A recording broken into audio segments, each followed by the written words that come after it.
Bismillahirrahmanirrahim.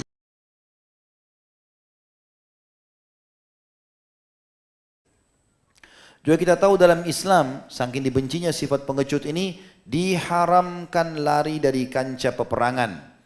Kalau sudah bertemu pasukan, nggak boleh pulang. Lawan, kita mati syahid atau membawa kemenangan. Bagi orang Islam tidak kenal namanya kalah. Terbunuh pun semua pasukan, berarti kemuliaan, mati syahid, masuk surga. Dan kalau dia pun tidak mati syahid, berarti dia menang, otomatis. Seperti itulah. Disebutkan dalam surah Al-Anfal, surah nomor 8 ayat 15 sampai ayat 16. Surah Al-Anfal ayat 15 sampai ayat 16. Silakan dilihat di Quran. Surah nomor 8. A'udzu billahi minasyaitonir rajim. Ya ayyuhalladzina amanu idza laqitumul ladzina kafaru zahfan fala tuwalluhumul adbar.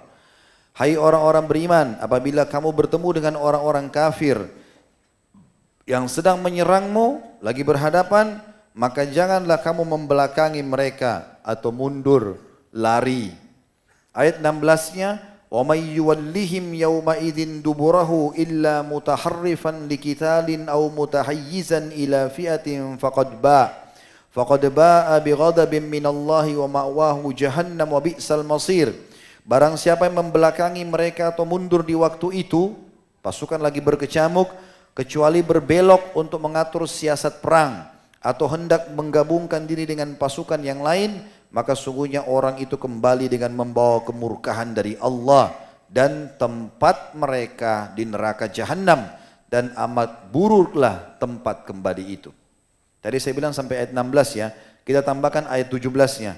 Baik Ustaz, saya sudah di kancah peperangan, tapi saya tidak punya kemahiran berperang. Bagaimana saya bunuh musuh? Perhatikan Allah menjawabnya ayat 17.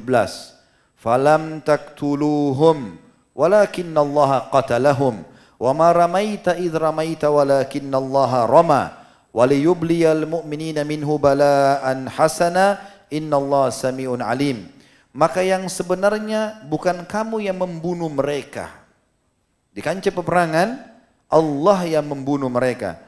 Akan tetapi Allah lah yang membunuh mereka dan bukan kamu yang melempar. Ketika kamu melempar sesuatu, panahkah, pedangkah, tombakkah ke arah musuh, kalau sudah di kancah jihad, maka dikatakan dan bukan kamu yang melempar. Ketika kamu melempar, tapi Allah lah yang telah melempar.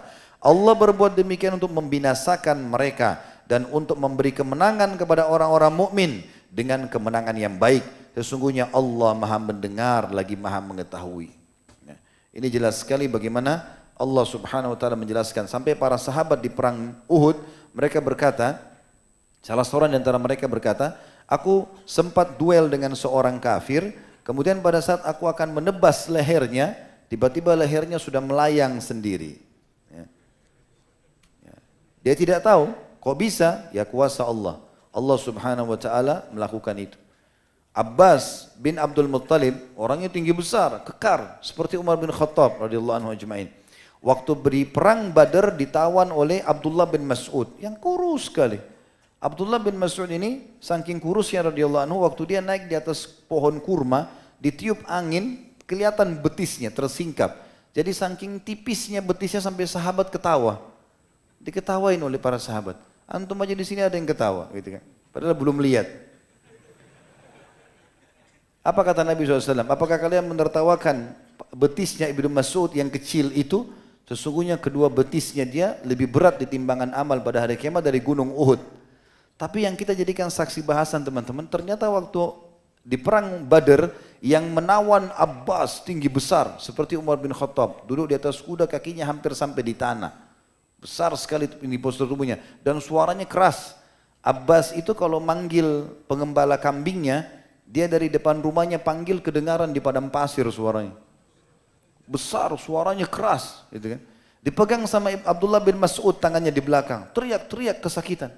Orang semua di medan perang heran. Abbas seperti ini besarnya. Di belakangnya Abdullah bin Mas'ud yang kurus kering gitu. Tapi kok bisa teriak-teriak? Maka mereka tanya, hai Abbas, apa kau ini? Kenapa kau rasa begini? Dia bilang, demi Allah tangan saya seperti mau patah. Gitu. Padahal Abdullah bin Mas'ud itu tangannya kecil. Dua tangan pegang satu tangannya Abbas. Gitu kan. Maka Abdullah bin Mas'ud tersenyum. Nabi SAW mendekati lalu berkata, wahai Abdullah, bukan kamu itu. Tapi malaikat yang memegangnya. Bukan kamu itu, kamu bukan, ada urusannya. Gitu kan. Maka di kancah, tentu kita di kancah peperangan teman-teman disuruh punya persiapan, harus. Allah suruh kita. Tapi kita bicara kalau tiba-tiba wilayah kita diserang. Kita nggak punya keterampilan. Bismillahirrahmanirrahim, Allahu Akbar, jalan, kejar surga dengan itu. Allah akan mudah untuk membunuh musuh-musuhnya. Sudah jelas? Nggak boleh pengecut. Ya, ada orang diambil tasnya, diam. Ambillah kembali. Hah? Pengecut. Surah At-Taubah selanjutnya menjelaskan masalah itu di dalam surah nomor 9 ayat 40 ya. A'udzu billahi minasyaitonir rajim illa tansuruhu faqad nasarahu Allah id akhrajahu alladhina kafaru thaniya itsnaini id huma fil ghar id yaqulu li sahibihi la tahzan innallaha ma'ana فأنزل الله سكينته عليه وأيده بجنود لم تروها وجعل كلمة الذين كفروا السفلى وكلمة الله هي العليا والله عزيز حكيم. Kalau kalian tidak mau membela Muhammad sallallahu alaihi wasallam, Rasulullah SAW dan ajarannya, agamanya, maka Allah telah memenangkan dia pada saat dia telah keluar atau dikeluarkan oleh kaumnya dari Mekah. Ya, orang-orang kafir, sementara dia cuma berdua dengan sahibnya atau Abu Bakar di sini. Makanya kata para ulama, satu-satunya yang disebutkan persahabatan dalam Al-Quran adalah Abu Bakar radhiyallahu anhu. Sewaktu keduanya berada dalam gua, lalu dia berkata kepada sahibnya atau sahabat dekatnya, jangan kau sedih, sesungguhnya Allah bersama kita. Lalu Allah menurunkan ketenangan padanya dan memberikan pertolongan dari pasukan-pasukan atau prajurit yang kalian tidak melihatnya. Dan telah menjadikan kalimat orang kafir pasti rendah dan kalimat Allah pasti benar dan tinggi dan Allah maha mulia lagi maha bijaksana. Di dalam hadis Nabi SAW riwayat Bukhari Muslim, beliau bersabda, ayyuhan nas la tatamannau liqa al-adu wasallallahu al-afiyah. Hai sekalian manusia, jangan kalian berharap menghadapi musuh dan mintalah keselamatan dari musuh. Faida lakitumuhum fasbiru. Tapi kalau kalian bertemu dengan musuh, sabar, hadapi, jangan lari. Wa'lamu annal jannata tahta dhilalis suyuf.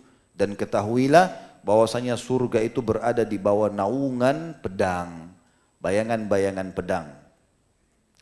Juga dikatakan dalam hadis Bukhari Muslim, ijtanibus sab'al mubiqat, hindarilah 7 dosa yang membinasakan. Qalu ma hunna ya Rasulullah, apa dosa besar yang membinasakan itu?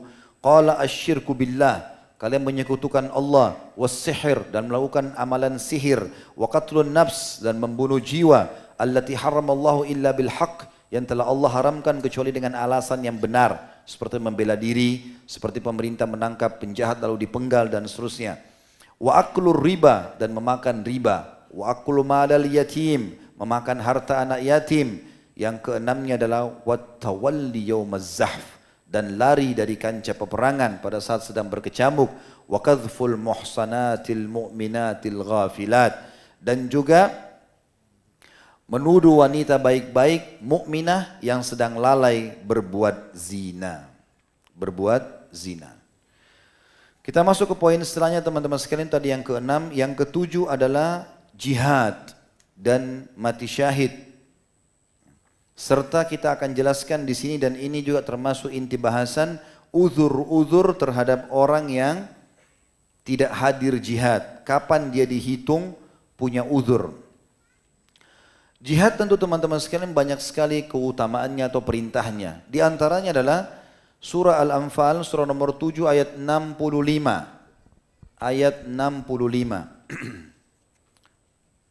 Di mana disebutkan oleh Allah Subhanahu wa taala, a'udzubillahi minasyaitonir rajim. Ya ayyuhan nabiyyu harridil mu'minina 'alal qital. Hai Nabi, gerakkanlah motivasilah, perintahkanlah orang-orang beriman untuk berperang. Kata para ulama tafsir dalam masalah ayat ini adalah, hai Nabi, ajarkan mereka keterampilan perang, motivasi mereka, sebutkan keutamaan-keutamaannya, sehingga pada saat dibutuhkan mereka siap. Juga dalam surah An-Nisa, surah nomor 4 ayat 84, Allah berfirman, A'udzu billahi minasyaitonir rajim, faqatil fi sabilillahi la tukallafu illa nafsaka wa harridil mu'minin. Al-ayat. Dan berperanglah di jalan Allah. Allah tidak pernah membebankan melebihi kemampuan seseorang. Dan gerakkanlah, motivasilah orang-orang beriman agar berperang. Juga dalam surah At-Taubah, surah nomor 9 ayat 24, Allah berfirman, A'udzu billahi minasyaitonir rajim. Qul in kana aba'ukum wa abna'ukum wa ikhwanukum wa azwajukum wa ashiratukum wa amwalun iktaraftumuha wa tijaratun takhshawna kasadaha wa masakinu tardawnaha ahabba ilaikum minallahi wa rasuli wa jihadin fi sabili fatarabbasu hatta ya'tiyallahu bi amrihi wallahu la yahdil qaumal fasiqin. Katakan hai Muhammad, kalau seandainya ayah-ayah kalian, anak-anak kalian, saudara-saudara kalian, istri-istri kalian, keluarga-keluarga kalian, harta-harta yang kalian telah kumpul, bisnis atau perdagangan yang kalian khawatir akan rusak kalau ditinggalkan, serta tempat-tempat tinggal yang kalian sudah rasa nyaman di dalamnya, lebih kalian cintai daripada Allah, Rasulnya, mau haram, mau enggak, terserah, dia tetap pertahankan, dan juga jihad di jalannya, maka tunggulah sampai Allah mendatangkan hukumannya. Karena Allah tidak akan memberikan petunjuk kepada orang-orang yang fasik. Orang-orang yang malas ikut berjihad adalah orang-orang munafik pada saat jihad sedang dikumandangkan. Dan Allah menceritakan panjang lebar masalah kejadian tersebut dalam surah At-Taubah juga. Masih sama surahnya, tinggal ayatnya. Ya. Dari ayat 44 sampai 49. Kita lihat di situ dibuka. A'udzu billahi minasyaitonir rajim. La yasta'dhinuka alladhina yu'minuna billahi wal yawmil akhir an yujahidu bi amwalihim wa anfusihim wallahu alimun bil muttaqin. Orang-orang yang beriman kepada Allah dan hari kemudian tidak akan meminta izin kepadamu hai Muhammad untuk ikut berjihad, untuk tidak ikut berjihad. Orang-orang beriman pasti tidak akan minta izin. Panggil jihad, dia akan pergi. Saya ulangi, orang-orang yang beriman kepada Allah dan hari kemudian tidak akan meminta izin kepadamu untuk tidak ikut berjihad dengan harta dan diri mereka. Dan Allah mengetahui orang-orang yang bertakwa. Ayat 45-nya Allah bongkar siapa yang suka ya izin tidak mau ikut jihad pada saat sedang dikumandangkan dengan cara-cara yang benar, syarat dan rukun yang benar. Allah berfirman, innama yasta'dhinuka alladhina la yu'minuna billahi wal yawmil akhir wartabat qulubuhum fahum fi raibihim yataraddadun. Sesungguhnya yang akan meminta izin kepadamu hanyalah orang-orang yang tidak beriman kepada Allah dan hari kemudian, dan hati mereka ragu-ragu, karena itu mereka selalu bimbang dalam keraguannya. Ayat 46. Walau aradul khuruja la addu lahu uddatan walakin karihallahum bi'athahum fathabbatahum wa qila qu'udu ma'al qa'idin. Jika mereka betul-betul mau ikut berjihad, ini tentu kejadian di zaman Nabi SAW, tentulah mereka sudah menyiapkan persiapan untuk keberangkatan itu, tapi Allah tidak menyukai keberangkatan mereka. Maka Allah melemahkan keinginan mereka dan dikatakan kepada mereka, tinggallah kamu bersama dengan orang-orang yang tinggal. Orang-orang munafik ini kalau tidak mau ikut, tidak usah diajak, biarin aja. Karena hanya mengganggu kita dalam jihad. Allah katakan di ayat 47, malas, takut, alasannya 1000, inilah itulah segala macam. Allah bilang, lau kharaju fikum ma zadukum illa khabalan wala awda'u khilalakum yabtagunakumul fitnata wa fikum samma'una lahum wallahu alimun bizzalimin. Jika mereka berangkat bersama-sama kalian juga, niscaya mereka tidak menambah kepada kalian kecuali kerusakan saja. Dan tentu mereka akan bergegas maju ke muka di celah-celah barisanmu untuk mengadakan kekacauan di antara kamu. Artinya tidak usahlah, pulang saja, musuh lebih besar. Orang munafik biasa begitu. Sedang di antara kalian ada orang-orang yang suka mendengar perkataan. Ada orang-orang mereka yang suka mendengar perkataan kalian itu. Ada mata-matanya. Ya, orang-orang munafik suka kirim mata-mata. Coba dengar di sana, coba tahu apa. Bukan untuk dapat hidayah, untuk mencari kesalahan orang. Dan Allah mengetahui orang-orang yang zalim. Ayat 48. Laqad ibtagaul fitnata min qablu wa qallabu lakal umura hatta ja'al haqq wa dhahara amrullahi wa hum karihun. Sesungguhnya dari dahulu mereka telah mencari-cari kekacauan dan mereka mengatur berbagai macam tipu muslihat untuk merusak merusakmu hai Muhammad dan pasukanmu, hingga datanglah kebenaran atau pertolongan Allah dan menanglah agama Allah, padahal mereka tidak menyukai itu. Ayat 49. Wa minhum may yaqulu dzanli wa la taftinni ala fil fitnati saqatu wa inna jahannama lamuhitatun bil kafirin. Dan di antara mereka ada yang berkata, berilah aku izin tidak ikut berperang dan janganlah kamu menjadikan aku terjerumus dalam fitnah. Ketahuilah bahwa mereka telah terjerumus ke dalam fitnah dan sungguhnya jahannam itu benar-benar meliputi orang-orang kafir. Tentu ini kejadian terjadi di perang Tabuk, ya. Pada saat itu Tabuk dikuasai oleh orang Romawi. Maka orang munafik satu persatu datang izin dengan Nabi SAW. Tabuk jauh ya Rasulullah, keluarga saya tinggalkan tidak ada yang jaga, bisnis saya segala macam. Dan ayat yang 49 turun kepada satu orang pemimpin mereka yang berkata, ya Rasulullah, yang paling besar fitnah buat saya perempuan. Dan kita akan pergi wilayah Romawi, saya terganggu dengan kecantikan wanita Romawi. Kalau saya ikut jihad saya kena fitnah nanti. Gitu kan. Siapa juga orang bule yang mau lihat dia, gitu kan? Tapi percaya diri berlebihan hanya untuk alasan, gitu kan? Supaya dia tidak pergi berjihad. Maka Allah mengatakan sungguhnya dengan perkataan itu dia sendiri sudah terjerumus dalam fitnah buat dirinya sendiri. Saya tutup dengan ayat 50-nya. In tusibka, tadi saya bilang 49, kita tambah satu ayat. In tusibka hasanatun tasu'hum wa in tusibka musibatun yaqulu qad akhadna amrana min qablu wa yatawallaw wa hum farihun. Jika kamu mendapat suatu kebaikan, mereka menjadi tidak senang karenanya. Kalau umat Islam menang, tidak suka. Dan jika kamu ditimpa sesuatu bencana, maka mereka berkata, kalau seandainya kalah dalam peperangan kayak kasus Uhud misalnya, maka mereka berkata sungguhnya sebelumnya kami telah memperhatikan urusan kami tidak ikut perang, maka berarti aman, dan mereka berpaling dengan rasa gembira. Nah, ini sifat-sifat orang munafik, dan kalau kita lanjutkan ayat, semuanya berbicara tentang mereka tentunya. Baik, kemudian selanjutnya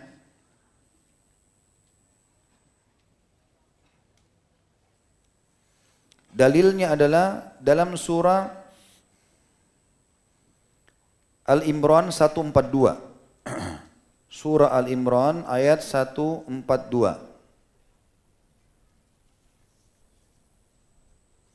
A'udzu billahi minasyaitonir rajim. Am hasibtum an tadkhulul jannata wa lamma ya'lamillahu alladhina jahadu minkum wa ya'lamas sabirin. Apakah kalian mengira kalian pasti akan masuk ke dalam surga sementara Allah belum melihat di antara kalian siapa yang berjihad dan bersabar. Juga dalam Al-Quran, dalam surah Shaf, surah nomor 61 ayat 10 sampai ayat 12, Allah berfirman, A'udzu billahi minasyaitonir rajim. Ya ayyuhalladzina amanu hal adullukum ala tijaratin tunjikum min adzabin alim. Hai orang beriman, mau enggak aku tunjukkan perniagaan yang pasti menyelamatkan kalian dari siksa yang pedih, tidak akan pernah masuk neraka. Ayat 10, ayat 11-nya, tu'minuna billahi wa rasulihi wa tujahiduna fi sabilillahi bi amwalikum wa anfusikum dzalikum khairul lakum in kuntum ta'lamun. Kalian beriman kepada Allah dan Rasulnya dan kalian berjihad di jalan Allah dengan harta dan jiwa kalian. Itu lebih baik buat kalian kalau kalian mengetahuinya. Keutamaannya di ayat 12. Yaghfir lakum dzunubakum wa yudkhilkum jannatin tajri min tahtiha al-anharu wa masakin thayyibah wa masakin thayyibatan fi jannati adn dzalikal fawzul azim. Dia akan mengampuni dosa-dosa kalian dan memasukkan kalian ke dalam surga yang mengalir di bawahnya sungai-sungai dan istana-istana serta tempat tinggal yang baik di surga Aden, itulah kemenangan yang besar. Sekarang kita dengarkan hadis-hadis Nabi SAW berhubungan dengan masalah keutamaan jihad itu sendiri. Yang pertama adalah hadis Nabi SAW yang mulia, diriwayatkan Abu Daud dengan sanad sahih. Man lam yagzu wa lam yujahiz gazian au yakhlufu gazian fi ahlihi bi khairin asabahu Allahu bi qari'ah. Yang artinya siapa yang tidak pernah berperang, memang tidak, kalau belum ada lain, tapi kalau ada lalu dia tidak mau ikut, maka masuk dalam hadis ini. Siapa yang tidak pernah berperang atau mempersiapkan atau memberikan sumbangan sehingga mempersiapkan para mujahidin untuk berperang, atau dia membiayai keluarga mujahidin yang sedang ditinggal oleh suaminya, maka Allah akan menimpahkan musibah baginya. Kemudian perawi hadis yang bernama Yazid menambahkan, mengatakan di akhir kalimatnya, qabla yaumal qiyamah atau yaumil qiyamah, sebelum hari kiamat. Hadis ini jelas motivasi untuk berjihad. Dalam hadis yang lain juga disebutkan, dalam hadis yang sahih juga diriwayatkan oleh Imam Ahmad, man jahaza gazian fi sabilillah faqad gaza wa man khalafa gazian fi ahlihi bi khairin faqad gaza. Siapa yang telah membiayai pasukan perang di jalan Allah, maka dia dihitung telah berperang. Dan siapa yang membiayai keluarga mujahid yang sedang berperang, maka dia juga dihitung sedang berperang.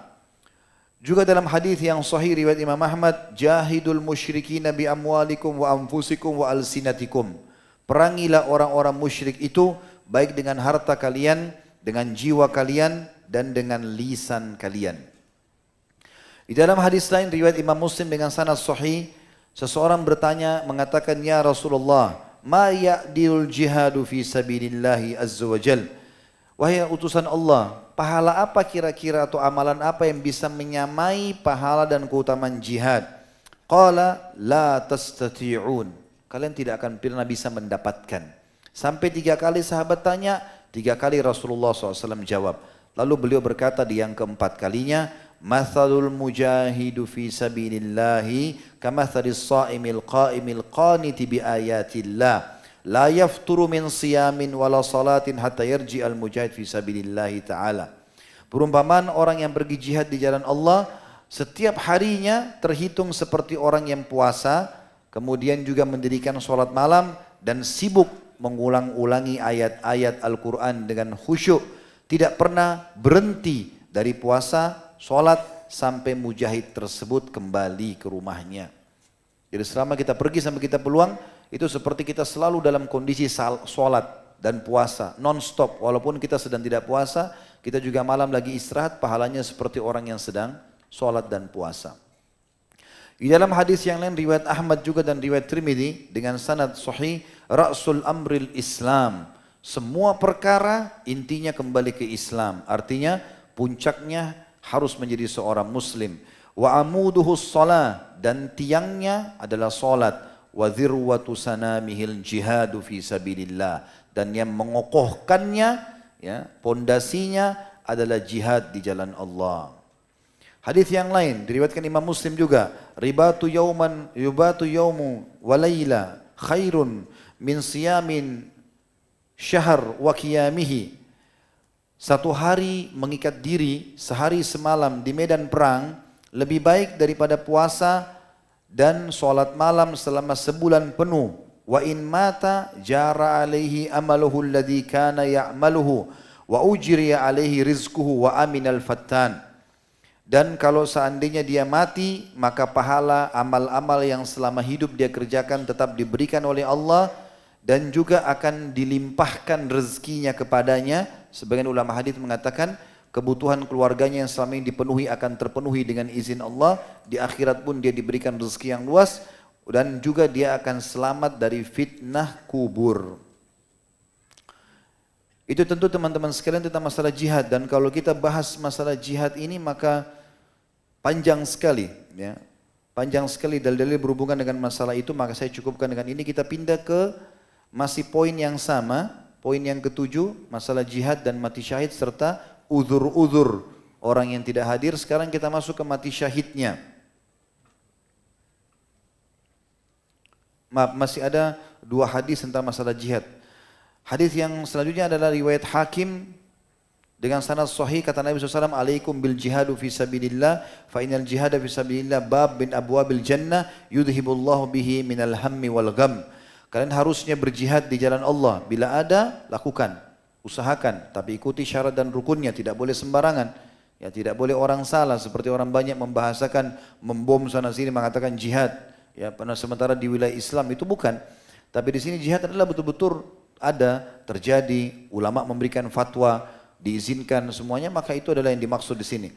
Berjihadlah di jalan Allah, karena jihad di jalan Allah adalah pintu, salah satu dari pintu-pintu surga, dan dia pasti akan menghilangkan kesedihan dan juga kesusahan hidup. Kemudian dalam hadis yang lain juga dikatakan inna afdalal amali, hadis ini hadis sahih riwayat Imam Ahmad, inna afdalal amali ba'da salatil jihadu fi sabilillah taala. Amal yang paling afdal setelah salat adalah jihad di jalan Allah. Baik, kita masuk sekarang ke masalah mati syahid, keutamaan mati syahid.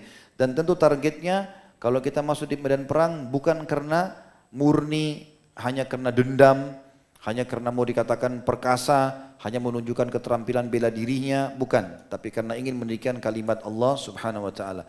Kalau itu dilakukan maka dia akan dapat insya Allah mati syahid. Apa keutamaannya? Dengarkan hadisnya. Hadis yang pertama adalah hadis riwayat Imam Ibnu Majah di nomor 2789 dengan sanad sahih. Kata Nabi SAW, la tajiful arda min dami syahid hatta tabtadirah zawjatahu ka'annahuma zi'rani adallata fasilayhima fi barahin minal ard wa fi yadi kulli wahidin minhuma hullatun khairu minad dunya wa ma fiha. Riwayat Ibnu Majah nomor 2788 ya. Tadi saya keliru bilang 289 tapi 2788. Artinya tidak akan kering darah seorang yang mati syahid jatuh ke tanah kecuali kedua istrinya dari bidadari akan datang menyambutnya seperti wanita yang telah kehilangan anak susuannya di sebuah tempat yang luas, dan di tangan kedua bidadari tersebut ada kain yang lebih baik daripada dunia dan seluruh isinya. Ya. Kemudian juga dalam hadis yang lain riwayat Ibnu Majah nomor 2789, dan ini menandakan memang akan disambut oleh para bidadari dari istrinya yang telah Allah siapkan, dan banyak kisah yang berhubungan dengan masalah itu tentunya. Kata Nabi SAW dalam hadis yang lain, hadis sahih, lisyahid indallahi sittu khisal. Orang yang mati syahid di sisi Allah memiliki 6 kelebihan. Yang pertama, yukfaru lahu fi awwal dif'ati min damih. Akan diampuni semua dosanya begitu darahnya menetes.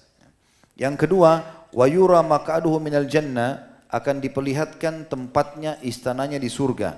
Yang ketiga, wa yujaru min adzabil qabr. Dia akan selamat dari azab kubur.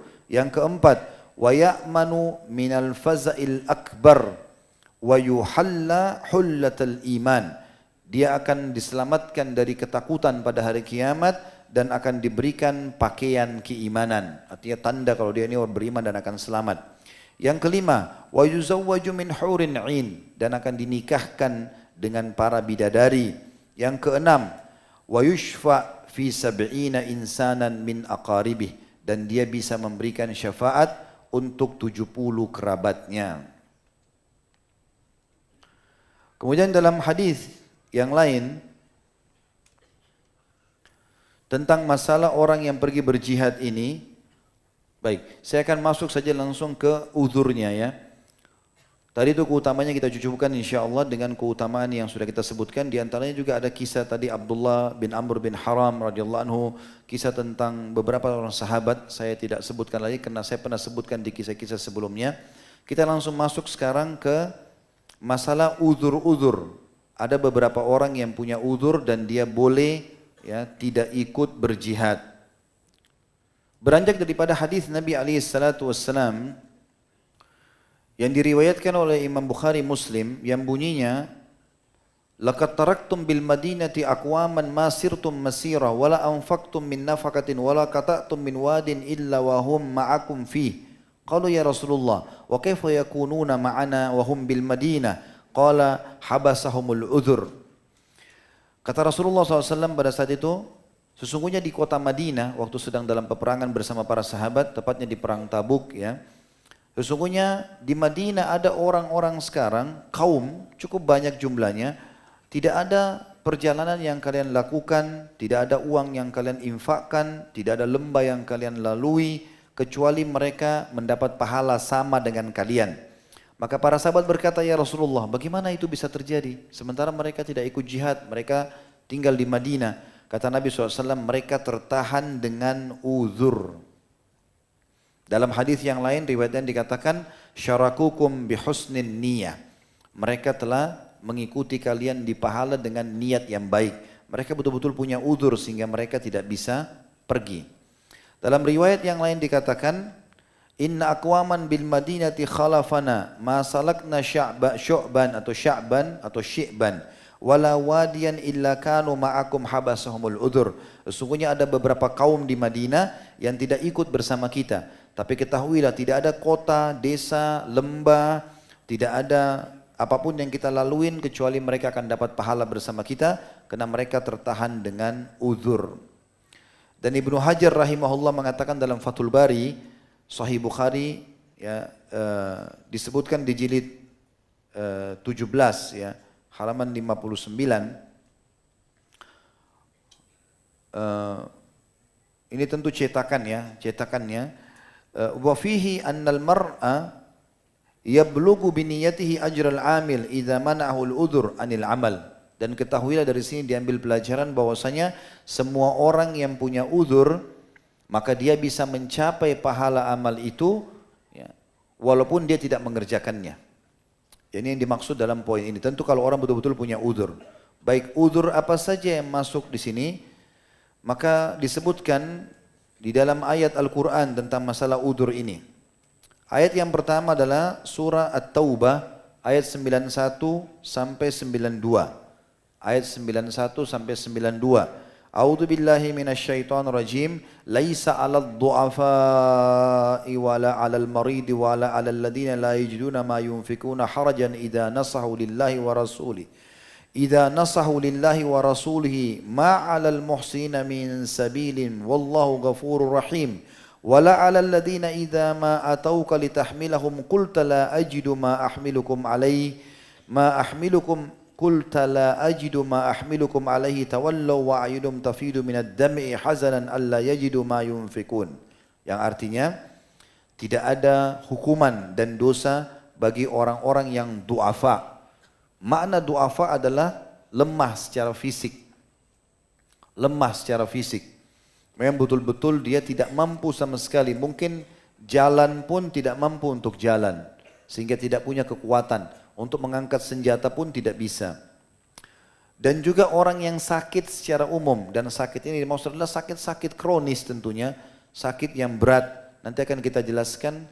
Penyakit ini disebutkan dalam ayat lain nanti. Juga orang-orang yang tidak mendapatkan apa yang bisa dia infakkan. Dia bisa ikut secara fisik.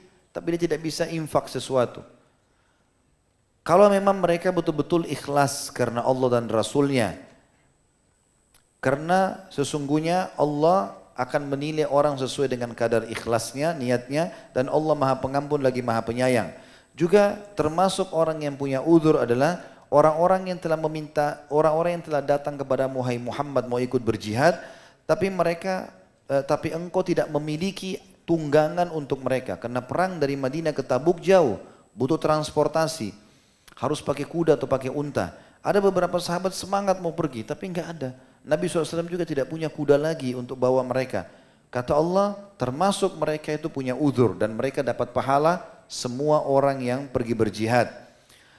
Kata Allah SWT, dan orang-orang juga tidak berdosa yang telah datang kepadamu minta agar ikut berjihad dan kamu mengatakan aku tidak memiliki apa yang bisa kalian tunggangi. Lalu mereka meninggalkan sisimu hai Muhammad dalam kondisi mata mereka meneteskan air mata karena sedih. Mereka tidak mendapatkan apa yang mereka bisa keluarkan. Juga dalam ayat lain, dalam surah Al-Fatih, surah nomor 48 ayat 17, Allah berfirman, A'udzu billahi minasyaitonir rajim, laisa 'alal a'ma haraj. Orang buta tidak masalah kalau tidak ikut, karena orang buta tidak bisa lihat musuh. Wala 'alal a'raji haraj, dan juga orang yang pincang. Ya, ini tadi kasusnya Amr bin Jamur radhiyallahu anhu. Wala 'alal maridi haraj, dan juga tidak ada larangan bagi orang-orang yang sakitnya parah. Ya. Wa may yuti'illaha wa rasulahu yudkhilhu jannatin tajri min tahtil anhar. Dan siapa yang mentaati Allah dan Rasulnya, maknanya orang yang tidak punya udzur, mereka tetap pergi berjihad, ya, maka mereka akan masuk ke dalam surga yang mengalir di bawahnya sungai-sungai. Wa may yatawalla ba'da dzalik, wa may yatawalla yu'adzibhu 'adzaban alima. Dan barang siapa yang tidak mau ikut jihad sementara dia mampu, maka mereka itulah orang-orang yang dikenakan hukuman atau azab yang pedih. Kemudian teman-teman sekalian, itu yang pertama tentu yang sakit. Kalau kita simpulkan orang yang sakit, baik itu pincang, buta, ya, mereka tidak punya kemampuan, tidak punya kekuatan, itu masuk dalam udzur. Kemudian juga masuk dalam udzur adalah anak-anak yang belum balik. Ya, ini keluar dari udzur karena sudah tahu dalilnya. Ya, diangkat pena catatan dari 3 orang, termasuk orang tidur sampai dia bangun, orang gila sampai dia sadar, anak kecil sampai dia balik. Dan juga Nabi SAW mencontohkan dalam banyak riwayat Bukhari Muslim, beliau ya, menolak beberapa sahabat-sahabat yang masih kecil, dianggap belum punya potensi untuk melawan musuh. Tentu ada di antara sahabat yang diloloskan oleh Nabi SAW, termasuk tadi Mu'ad dan Mu'awwidh, itu diloloskan oleh Nabi SAW dalam perang Badar dikarenakan punya keterampilan. Satu ahli mana, satu ahli gulat. Walaupun dia masih muda tapi postur tubuhnya kuat. Maka punya keterampilan bela diri, bisa mengalahkan orang besar, gitu kan. Maka itu dibolehkan. Kemudian juga perempuan. Ini udzur, tidak perlu ikut jihad. Dan menjadi sunnah saja bagi mereka. Sebagaimana Aisyah pernah bertanya, ya Rasulullah, apakah ada jihad buat kami kaum wanita? Kata Nabi SAW, haji. Ya, haji adalah jihadnya kaum wanita. Ada jihad tapi tanpa peperangan, tanpa pedang, yaitu haji. Kemudian juga untuk hamba sahaya, ini juga tidak ada kewajiban jihad kecuali kalau majikannya mengizinkan. Ya, sebagaimana terjadi di Madinah, setiap kali hamba sahaya mau ikut, selalu Nabi SAW suruh izin dulu dengan majikannya, kalau diizinkan baru dia pergi.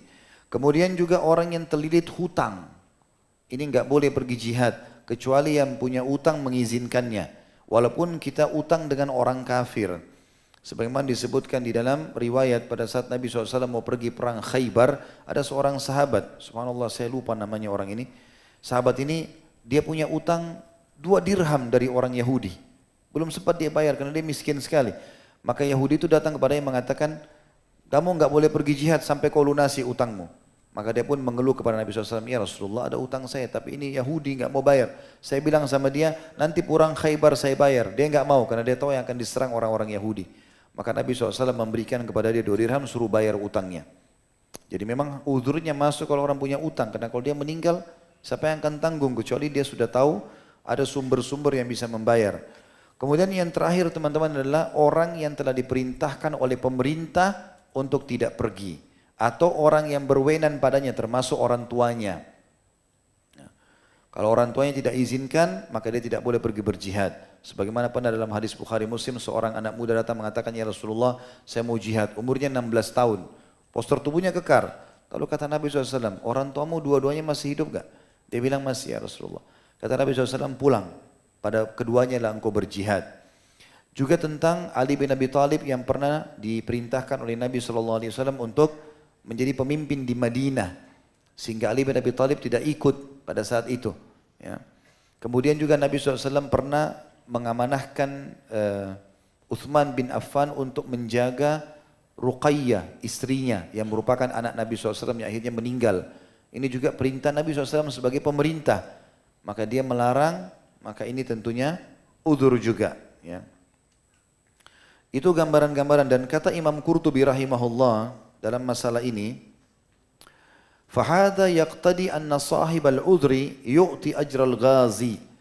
Dan semua dalil-dalil ini dari ayat Al-Quran dan hadis Nabi SAW menjelaskan atau perilaku Nabi SAW, kalau semua orang yang punya uzur, betul-betul uzur syar'i dan hatinya bergejolak untuk jihad, dia akan mendapatkan pahala para prajurit-prajurit jihad. Faqila yuhtamal an yakuna ajruhu musawiyan wa fi fadlillahi muttasi'. Dan ada juga pendapat kata Imam Qurtubi yang mengatakan pahala mereka sama dan karunia Allah luas, artinya Allah mampu memberikan itu.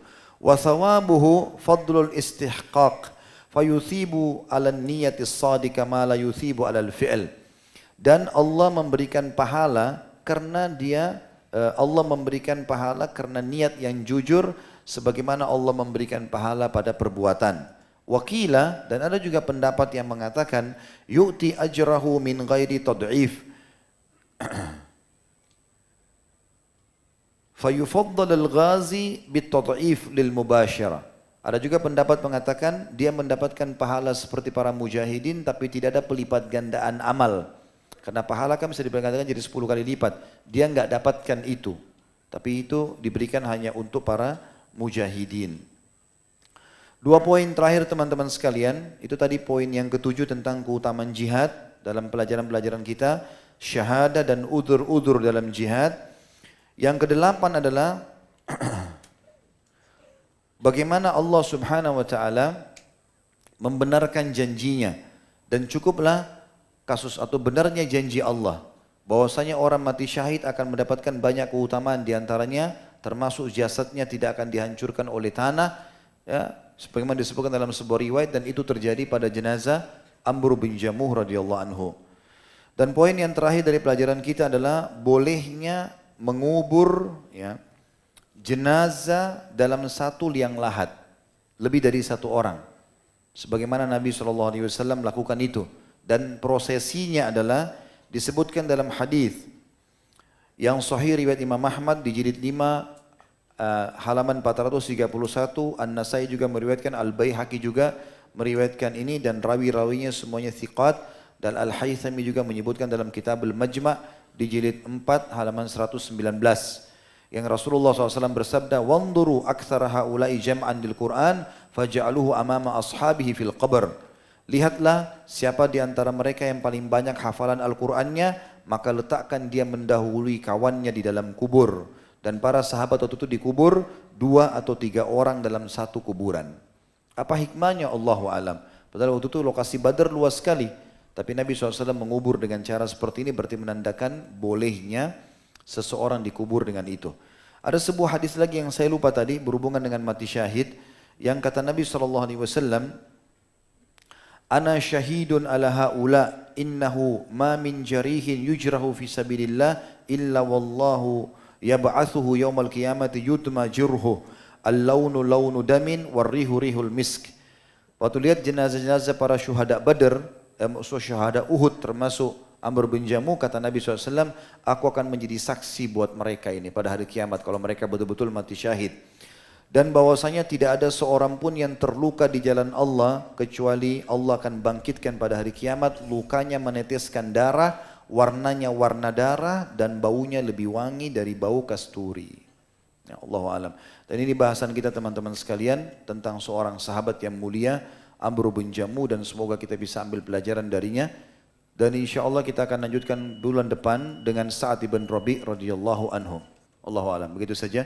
Kita berdoa kepada Allah SWT semoga majelis kita diberkahi olehnya dan dijadikan sebagai tambahan amal kita pada hari kiamat. Semoga seluruh amal yang pernah kita kerjakan tidak terkecuali yang sedang kita kerjakan dan akan kita kerjakan semua diterima oleh Allah dengan pahala yang sempurna. Dan semoga seluruh dosa yang pernah kita kerjakan sekecil sampai sebesar apapun, sengaja tidak sengaja, samar ataupun nyata, semuanya diganti oleh Allah dengan kemahamurahannya menjadi pahala. Dan semoga Indonesia menjadi negara yang aman, tentram, damai, seluruh umat Islam di bawah naungan ukhuwah Islamiyah, diangkat perselisihan di antara mereka, dan juga Allah Subhanahu wa taala mengaruniakan kita pemimpin muslim yang adil sepanjang masa selama Indonesia masih berjaya insyaallah sampai hari kiamat, pemimpin muslim yang adil yang kembali kepada Al-Qur'an dan Sunnah dan juga memberikan hak masyarakat serta siapapun yang menginginkan keburukan bagi negeri tercinta ini, bagi Islam, bagi muslimin, dikembalikan tipu daya mereka kepada diri mereka sendiri. Dan semoga Allah menolong seluruh muslimin yang sedang tertindas di Palestina, di Syria, di Yaman, di Irak, di Myanmar, di Ahsa, dimanapun mereka berada sedang tertindas. Semoga Allah ikhlaskan niat mereka, terima para syuhada mereka, mudahkan Islam di tangan mereka dan tangan kita semua. Dan semoga Allah partisipasi kita bersama mereka di pahala baik dengan doa, dengan harta juga dengan jiwa kita. Dan semoga Allah menyatukan kita semua yang hadir di sini dan kedua orang tua kita serta kerabat kita dan semua yang mendengarkan ceramah kita ini baik live ataupun mengulangi, semuanya disatukan di surga firdausnya tanpa hisab semana yang kita sukan di majlis ilmu yang mulia ini. Wassallallahu nabiyana Muhammadin walhamdulillahi rabbil alamin. Subhanakallahumma bihamdika asyhadu an la ilaha illa anta astaghfiruka wa atubu ilaik. Wassalamualaikum warahmatullahi wabarakatuh.